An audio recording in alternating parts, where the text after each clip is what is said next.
17 मई 2020। अस्सलाम वालेकुम मेरे दोस्तों, सज्जनों और बेलियों। मैं हूँ इज़हार अहमद और वेलकम करता हूँ आपको किचन गार्डनिंग चैनल पर। हम आजकल ऑर्गेनिक लगाने का काफ़ी जोश रखते हैं और ऑर्गेनिक सब्जियाँ लगा भी रहे हैं। तो ऑर्गेनिक के साथ साथ हमें मिट्टी के बर्तन भी इस्तेमाल करने चाहिए। मिट्टी के बर्तन इंडिया में बहुत ज़्यादा इस्तेमाल होते हैं। नए नए मॉडल्स और नए नए तरीके की खूबसूरत खूबसूरत बनी हुई हंडिया और मिट्टी की बनी हुई कढ़ाही, ये काफ़ी वहाँ पर डिज़ाइन मिल जाते हैं। लेकिन पाकिस्तान में भी अब इनकी शुरुआत हो गई है। पाकिस्तान में गांव में तो ये मिट्टी के बर्तन इस्तेमाल होते ही हैं, लेकिन शहरों में बहुत ही कम ना होने के बराबर इनका ट्रेंड है। लेकिन ट्रेंड को आगे बढ़ाना हमारा काम है। जब तक हम अपने कदम को आगे नहीं बढ़ाएंगे, दुनिया को मोटिवेट हम नहीं कर पाएंगे। ऑर्गेनिक उगाने का स्टेप मैंने लिया है तो हज़ारों लोग मुझे फॉलो कर रहे हैं। तो उसी के साथ साथ मैं मिट्टी के बर्तनों को भी इस्तेमाल करने की राय दूंगा, क्योंकि आजकल हमारे यहाँ पर सिल्वर के ज़्यादातर बर्तन इस्तेमाल होते हैं। हंडिया हो, चाय बनानी हो, हंडिया बनानी हो, कुछ भी पकाना हो, हम ज़्यादातर सिल्वर के बर्तन यूज़ करते हैं। और सिल्वर ऐसी एक धात है जिसका वेट हर बार में कम होता है, क्योंकि जब उसके अंदर चम्मच वो भी सिल्वर का खाना पकाते वक्त हम फेरते हैं तो सिल्वर भी साथ में उतरता है। उसका असर हमारे पेट में ही जाएगा। हम जितना मर्जी ऑर्गेनिक अच्छा फूड अपने घर में पका लें, लेकिन अगर हमने उसको सिल्वर के बर्तन में ही पकाया तो सारे का सारा असर उसका ऑर्गेनिक ख़त्म हो जाएगा। और जब वो सिल्वर गर्म होता है तो रिएक्शन और भी बढ़ जाता है। उससे कैंसर की बीमारी ज़्यादातर फैलने के चांसेस रहते हैं। कहते हैं कि ये अंग्रेज़ लोगों ने ये हंडिया सिल्वर के बर्तन मुतारफ़ करवाए थे कैदियों के लिए। जो जेल में कैदी होते थे उनका खाना सिल्वर के बर्तनों में पकाया जाता था और उसी से वो खा खा कर आहिस्ता आहिस्ता से बीमार पड़ते थे, देन वो मर जाते थे। लेकिन आजकल हमारे हर घर में सिल्वर के बर्तन किचन में और स्टील के ग्लास। स्टील तो आप यूज़ कर सकते हैं, अगर प्योर स्टील आपके पास है, जिस तरह ग्लास आप यूज़ करते हैं वो तो यूज़ कर सकते हैं। लेकिन सबसे अच्छा यही है कि मिट्टी के ऊपर दोबारा से हमें शिफ्ट होना पड़ेगा। आज से 50 साल पीछे चले जाए, जो हमारे लोगों में बीमारियाँ पाई जाती हैं वो 50 साल पहले नहीं थी। और उम्र भी काफ़ी लंबी होती थी लोगों की और जल्दी वो बीमार भी नहीं पड़ते थे। आजकल के ज़माने में देख लीजिए, तकरीबन हर इंसान बीमार है, चाहे वो बच्चा है या वो बड़ा है या फिर वो बूढ़ा है। किसी ना किसी को कोई ना कोई बीमारी ज़रूर है। तो हम अपने ही तौर पर थोड़ा बहुत स्टेप ले सकते हैं। मैंने ये एक कूलर लिया है मिट्टी वाला, इसके अंदर पानी भरूंगा और इसके अंदर बर्फ़ ऐड करने की ज़रूरत नहीं पड़ेगी। इसके आगे टूटी भी लगी हुई है। सिर्फ पानी भर देने की वजह से ही एरेशन भी बढ़ जाएगा, पानी भी साफ़ हो जाएगा, प्योरीफायर भी करेगा ये पानी को, क्योंकि ये मिट्टी है, और पानी ठंडा भी हो जाएगा। ये मैंने इसको पंजाबी में कहते हैं कनाली। ये कनाली है, इसके अंदर हम आटा गूंदेंगे। आटा गूंदने के लिए वैसे हम स्टील की परात यूज़ करते हैं, लेकिन अब हम इसमें मिट्टी के अंदर आटे को गूंदा करेंगे। और ये एक डिश ली है मैंने, सॉरी ये है कढ़ाई, जिसके अंदर कढ़ाई गोश्त बनाना हो या कुछ भी पकाना हो, आपका हाथ भी आसानी से चल जाएगा। ये गहरी भी है तो ये भी ले आया हूँ मैं। और एक हंडिया मैंने ली है, जिसके अंदर कुछ हंडिया के अंदर जो हंडिया पकती है, चावल वगैरह भी पक सकते हैं।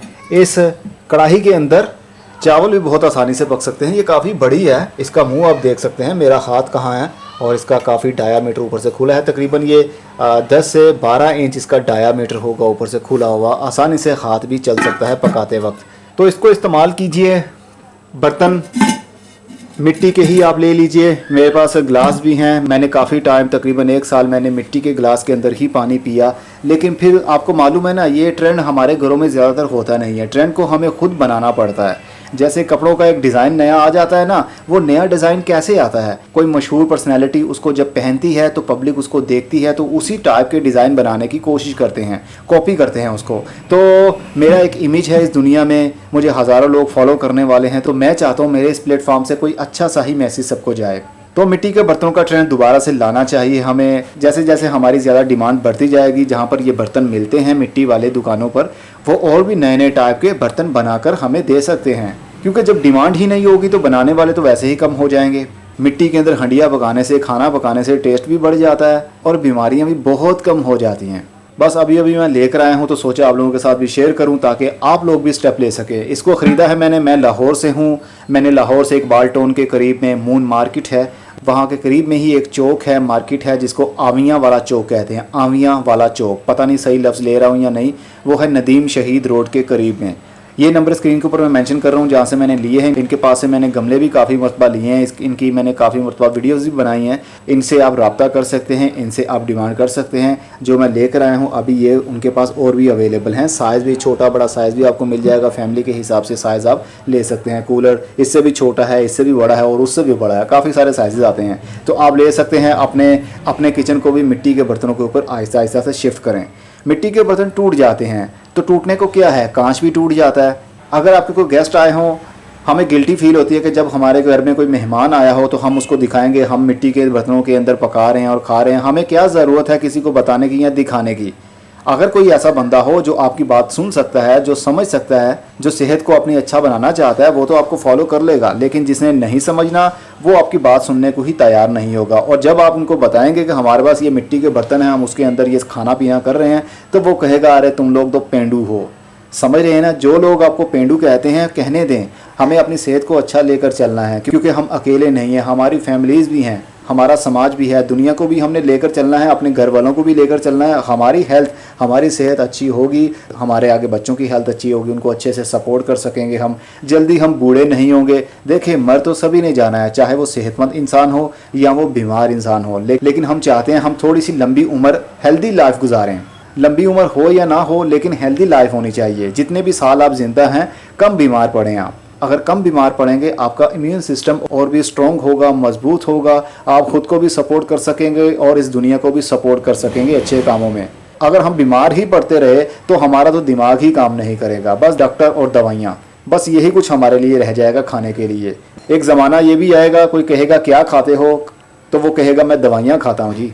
इसलिए मैं चाहता हूँ अपनी इस दुनिया के लिए कुछ ना कुछ तो करना चाहिए। मिट्टी वाले बर्तन बनाने वाले अगर मेरी वीडियोस को देख रहे हो तो काइंडली आप भी कोई नए नए डिज़ाइन लेकर आइए, मुतारफ़ करवाइए, आप मशहूर कीजिए। आप अगर आप मशहूर नहीं कर सकते तो ये मेरा ईमेल एड्रेस आ रहा है, इसके ऊपर अपने जो बर्तन आपके हैं उसकी तस्वीरें मुझे सेंड कर दीजिए, अपना नंबर साथ में सेंड कर दीजिए, कौन सा शहर है, किस एरिया में आपकी दुकान है। तो मैं आपसे प्रॉमिस करता हूं मैं आपकी आवाज़ दुनिया तक पहुंचाऊंगा। किसी भी आप शहर से हैं, मैं शहर का मेंशन करके लोगों को बता दिया करूंगा, वो ख़रीदना चाहेंगे उस शहर के हिसाब से आपके पास आकर ख़रीद सकेंगे।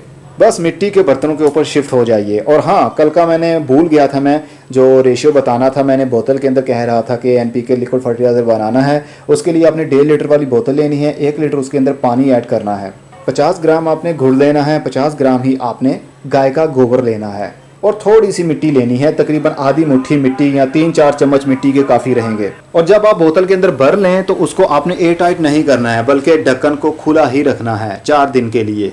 दिन में 3 से 4 मरतबा बोतल को, ढक्कन को बंद कीजिए, उसको हिला लीजिए। शेक करने के बाद में दोबारा बोतल को शेडी एरिया में रख दें और ऊपर से ढक्कन को खोल दें। अगर ढक्कन हमेशा बंद रहेगा 4 दिन के लिए तो उसके अंदर माइक्रोब्स पैदा नहीं हो पाएंगे, उनको ऑक्सीजन मिलती रहेगी तो वो पैदा होंगे। और रेशियो को घबराना नहीं, अगर गुड़ थोड़ा सा ज़्यादा भी इस्तेमाल हो जाता है या गाय का गोबर कम या ज़्यादा भी इस्तेमाल हो जाता है, बेसन भी 50 ग्राम आपने लेना है, वो भी अगर कम या ज़्यादा इस्तेमाल हो जाता है, कोई भी आपको प्रॉब्लम नहीं होगी। इससे आपके जो NPK फर्टिलाइज़र बना रहे हैं उसकी ताकत में कमी नहीं आएगी, क्योंकि ये केमिकल नहीं है। थोड़ा सा ज़्यादा भी यूज़ हो सकता है, थोड़ा सा कम भी यूज़ हो सकता है, बस आप बनाते रहें, पीछे मत हटें। फिर से रिपीट कर रहा हूँ, 1.5 लीटर वाली बोतल लेनी है आपने, उसके अंदर आपने 1 लीटर पानी ऐड करना है, उसमें 50 ग्राम या इससे थोड़ा कम या इससे थोड़ा ज़्यादा गुड़ ऐड करना है और 50 ग्राम ही बेसन ऐड करना है, इससे कम भी कर सकते हैं। और 50 ग्राम ही आपने गोबर यूज़ करना है, गीला गोबर हो तो सबसे अच्छा है, अगर इससे कम यूज़ करें तो भी चलेगा।